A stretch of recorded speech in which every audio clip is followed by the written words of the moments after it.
Hello friends, কেমন আছো সবাই? আশা করি সবাই ভালো আছো।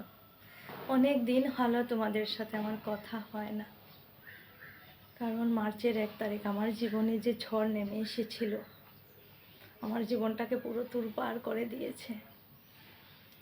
আমি স্বপ্নেও ভাবতে পারি না এইভাবে একটা কিছু ঝড় আসতে পারে। আমি কেন, কোনো মা বাবাই বোধহয় ভাবতে পারবে না। এক ঝড়ে আমাদের সব শেষ হয়ে গেল।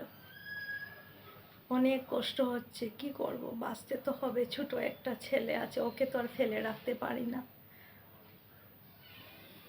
ওর মুখ চেয়েই বাঁচার চেষ্টা করছি, জানি না কি হবে।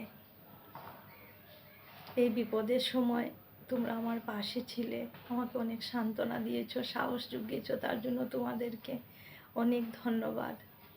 বলি একটা কথা কি জানো, ভগবানের কাছে একটাই প্রার্থনা আমার, যাদের জন্য আমার জীবনেই ঝড় এসে গেছে, আমি বেঁচে থাকতে যাতে ওদের শাস্তিটা দেখে যেতে পারি।